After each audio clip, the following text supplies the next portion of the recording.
Good evening, my fellow Americans. We're facing an inflection point in history, one of those moments where the decisions we make today are going to determine the future for decades to come. That's what I'd like to talk with you about tonight. Early this morning I returned from Israel. They tell me I'm the first American president to travel there during the war. I met with the Prime Minister and members of his cabinet, and most movingly I met with Israelis who had personally lived through horrific horror of the attack by Hamas on the 7th of October. More than 1,300 people slaughtered in Israel, including at least 32 American citizens. Scores of innocents, from infants to the elderly grandparents, Israelis, Americans taken hostage. As I told the families of Americans being held captive by Hamas, we're pursuing every avenue to bring their loved ones home. As president, there is no higher priority for me than the safety of Americans held hostage. The terrorist group Hamas unleashed pure, unadulterated evil in the world.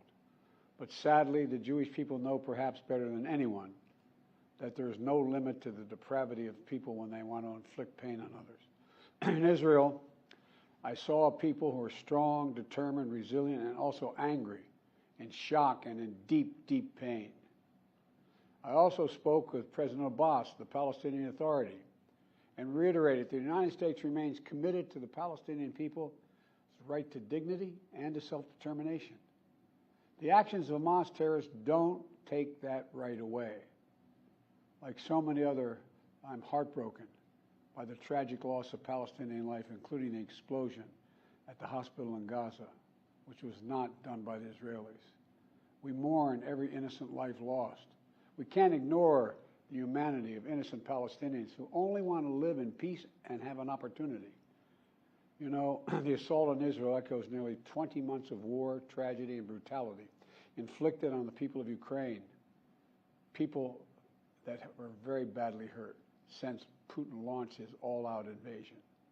We've not forgotten the mass graves, the bodies found bearing signs of torture, rape used as a weapon by the Russians, and thousands of Ukrainian children forcibly taken into Russia, stolen from their parents. It's sick. Hamas and Putin represent different threats, but they share this in common. They both want to completely annihilate a neighboring democracy, completely annihilate it. Hamas' stated purpose for existing is the destruction of the state of Israel and the murder of Jewish people. Hamas does not represent the Palestinian people. Hamas uses Palestinian civilians as human shields, and innocent Palestinian families are suffering greatly because of them. Meanwhile, Putin denies Ukraine has or ever had real statehood. He claims the Soviet Union created Ukraine. And just 2 weeks ago, he told the world that if the United States and our allies withdraw, and if the United States withdraw, our allies will as well, military support for Ukraine would have, quote, a week left to live, but we're not withdrawing. I know these conflicts can seem far away, and it's natural to ask, why does this matter to America? So let me share with you why making sure Israel and Ukraine succeed is vital for America's national security. History has taught us that when terrorists don't pay a price for their terror, when dictators don't pay a price for their aggression, they cause more chaos and death and more destruction. They keep going, and the cost and the threats to America and the world keep rising. So if we don't stop Putin's appetite for power and control in Ukraine, he won't limit himself just to Ukraine. Putin's already threatened to remind Poland that their Western land was a gift from Russia. One of his top advisors, a former president of Russia, has called Estonia, Latvia, and Lithuania Russia's Baltic provinces. These are all NATO allies.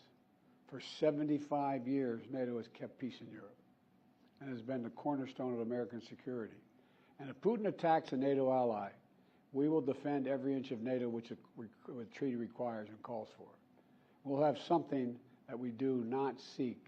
Make it clear, we do not seek. We do not seek to have American troops fighting in Russia or fighting against Russia. Beyond Europe, we know that our allies, and maybe most importantly our adversaries and competitors, are watching. They're watching our response in Ukraine as well. And if we walk away and let Putin erase Ukraine's independence, would-be aggressors around the world would be emboldened to try the same. The risk of conflict and chaos could spread in other parts of the world, in the Indo-Pacific, in the Middle East, especially in the Middle East. Iran is supporting Russia in Ukraine, and is supporting Hamas and other terrorist groups in the region, and will continue to hold them accountable, I might add. The United States and our partners across the region are working to build a better future for the Middle East. One where the Middle East is more stable, better connected to its neighbors, and through innovative projects like the India-Middle East-Europe Rail Corridor that I announced this year at the summit of the world's biggest economies. More predictable markets, more employment, less rage, less grievances, less war when connected. It benefits the people who would benefit the people of the Middle East and would benefit us. American leadership is what holds the world together. American alliances are what keep us, America, safe. American values are what make us a partner that other nations want to work with. To put all that at risk, if we walk away from Ukraine, if we turn our backs on Israel, it's just not worth it. That's why tomorrow I'm going to send to Congress an urgent budget request to fund America's national security needs, to support our critical partners, including Israel and Ukraine, is a smart investment that's going to pay dividends for American security for generations. Help us keep American troops out of harm's way. Help us build a world that is safer, more peaceful, more prosperous for our children and grandchildren. In Israel, we must make sure that they have what they need to protect their people today and always. The security package I'm sending to Congress and asking Congress to do is an unprecedented commitment to Israel's security that will sharpen Israel's qualitative military edge, which we've committed to, the qualitative military edge. We're going to make sure Iron Dome continues to guard the skies over Israel. We're going to make sure other hostile actors in the region know that Israel is stronger than ever and prevent this conflict from spreading. Look, at the same time, President Netanyahu and I discussed again yesterday the critical need for Israel to operate by the laws of war. That means protecting civilians in combat as best as they can. The people of Gaza urgently need food, water, and medicine.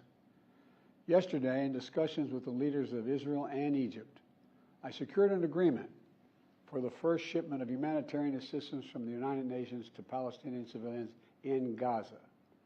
If Hamas does not divert or steal these shipments, we're going to provide an opening for sustained delivery of life-saving humanitarian assistance for the Palestinians. As I said in Israel, as hard as it is, we cannot give up on peace. We cannot give up on a two-state solution. Israel and Palestinians equally deserve to live in safety, dignity, and peace. You know, and here at home, we have to be honest with ourselves. In recent years, too much hate has given too much oxygen, fueling racism, the rise of anti-Semitism, and Islamophobia, right here in America. It's also intensified in the wake of recent events that led to the horrific threats and attacks that both shock us and break our hearts. On October 7th, terror attacks have triggered deep scars and terrible memories in the Jewish community. Today, Jewish families worried about being targeted in school, wearing symbols of their faith, walking down the street, or going out about their daily lives. You know, I know many of you in the Muslim American community, the Arab American community, the Palestinian American community, and so many others are outraged and hearty, saying to yourselves, here we go again with Islamophobia and distrust we saw after 9/11. Just last week, a mother was brutally stabbed. A little boy, here in the United States, a little boy who just turned 6 years old was murdered in their home outside of Chicago. His name was Wadiha, a proud American, a proud Palestinian American family. We can't stand by and stand silent when this happens. We must, without equivocation, denounce anti-Semitism. We must also, without equivocation, denounce Islamophobia. And to all you hurting, those of you hurting, I want you to know I see you. You belong. And I want to say this to you. You're all America. You're all America. This is in a moment, you know, in moments like these, when fear and suspicion, anger and rage run hard, that we have to work harder than ever to hold on to the values that make us who we are. We're a nation of religious freedom, freedom of expression. We all have a right to debate and disagree without fear of being targeted in schools or workplaces or in our communities. We must renounce violence and vitriol. See each other not as enemies, but as fellow Americans. When I was in Israel yesterday, I said that when America experienced the hell of 9/11, we felt enraged as well. While we sought and got justice, we made mistakes. So I cautioned the government of Israel not to be blinded by rage. And here in America, let us not forget who we are. We reject all forms of hate, whether against Muslim, Jews, or anyone. That's what great nations do, and we are a great nation. On Ukraine, I'm asking Congress to make sure we can continue to send Ukraine the weapons they need to defend themselves and their country without interruption, so Ukraine can stop Putin's brutality in Ukraine. They are succeeding. When Putin invaded Ukraine, he thought he would take Kyiv and all of Ukraine in a matter of days. Well, over a year later, Putin has failed, and he continues to fail. Kyiv still stands because of the bravery of the Ukrainian people. Ukraine has regained more than 50% of the territory Russian troops once occupied, backed by U.S.-led coalition of more than 50 countries around the world, all doing its part to support Kyiv. What would happen if we walked away? We are the essential nation. Meanwhile, Putin has turned to Iran and North Korea to buy attack drones and ammunition to terrorize Ukrainian cities and people. From the outset, I've said, I will not send American troops to fight in Ukraine. All Ukraine is asking for is help, for the weapons, munitions, the capacity, the capability to push invading Russian forces off their land, and the air defense systems to shoot down Russian missiles before they destroy Ukrainian cities. Let me be clear about something. We send Ukrainian equipment sitting in our stockpiles. And when we use the money allocated by Congress, we use it to replenish our own stores, our own stockpiles, with new equipment. Equipment that defends America and is made in America. Patriot missiles for air defense batteries, made in Arizona. Artillery shells manufactured in 12 states across the country, in Pennsylvania, Ohio, Texas, and so much more. You know, just as in World War II, today patriotic American workers are building the arsenal of democracy and serving the cause of freedom. Let me close with this. Earlier this year, I boarded Air Force One for a secret flight to Poland. There I boarded a train with blacked out windows for a 10-hour ride each way to Kyiv, to stand with the people of Ukraine ahead of the one-year anniversary of their brave fight against Putin.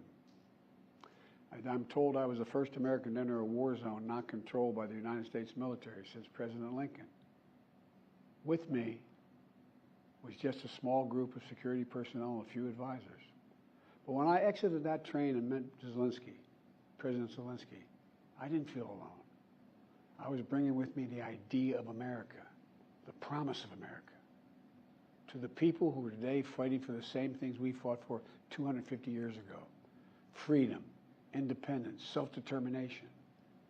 And as I walked through Kyiv with President Zelensky, with air raid sirens sounding in the distance, I felt something I've always believed, more strongly than ever before.